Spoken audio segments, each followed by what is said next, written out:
I think we're going to maybe move into a wrap up, but what I was going to ask my fellow panelists to do is maybe just spend a little bit of time just summarizing some of the key takeaways. So if we want to leave this community of 120 people with just a few things that next time they're walking into a board meeting they might think about, particularly based on the conversation we've had today, and maybe even some things you're taking away personally. What would that look like? So, Chris, I'm gonna start with you. Yeah, so I'll start with headline message.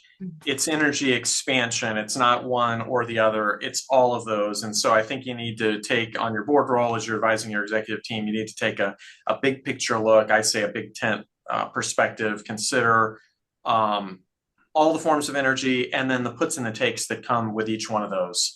Some are lower cost, may have worse emissions. Some may be higher cost, maybe they're better at emissions. You need to think about that mix as you're guiding your company through thinking about energy.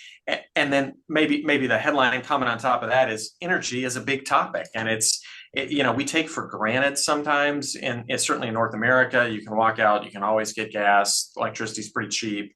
But this is an existential topic that's, as demand continues to grow, does deserve time in the boardroom. So I think you need to take an inclusive look, and it needs to be a topic for discussion. Tesh? I don't think I can top that, Chris. I think that was really good. No, I mean, I concur with all of that. Again, energy demand is increasing for the first time in a long time. We're seeing a lot of pressures on the systems. It's not a one size fits all that's going to solve this challenge. I think AI is a stress. It's a stress for me when clients ask me, hey, how are we going to power these data centers? And that's fine. It's also an opportunity for us. But it's also a tool that can be used, I think, to potentially reduce the cost of energy consumption at the consumer level. I think that's a very, very important thing to take advantage of. And I'll go back to the technology side. How do we get in front of developing the technologies or investing in the technologies that are going to be needed going forward? There is a long view here. Chris, you used that word several times. There is a long view to be played here. How do we participate and formulate that long view so that we're actively part of the technology transition? There's in addition to the energy transition, there's quite frankly, in addition to a human transition, as we see people move from different jobs into new technologies, which is going to happen as well. I think that's kind of my summary on this, Gretchen. That's great. Thank you both. Really great. I think if I were to answer my own question, I would be thinking about, energy is generally on the agenda of a board, no matter what company you're sitting on.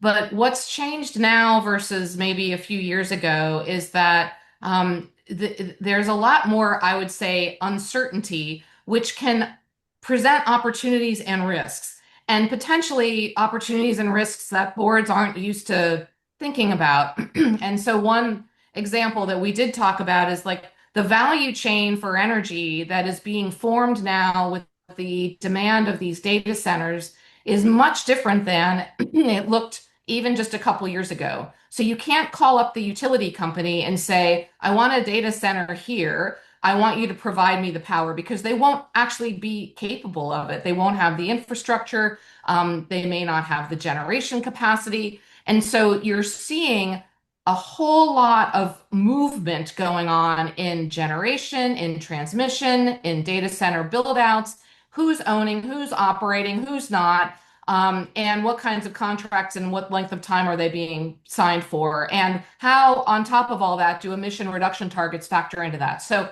that's the piece that, in my last few years at Shell, we were looking so closely at, because it is, there will definitely be winners and losers. It isn't clear who they're going to be yet. But from a risk standpoint, understanding what that environment looks like, how the sands are shifting, and what role you can play either in that to take advantage of opportunities, or how you can mitigate the risks of not being burned in that space, I think are just almost existential questions for companies at the moment.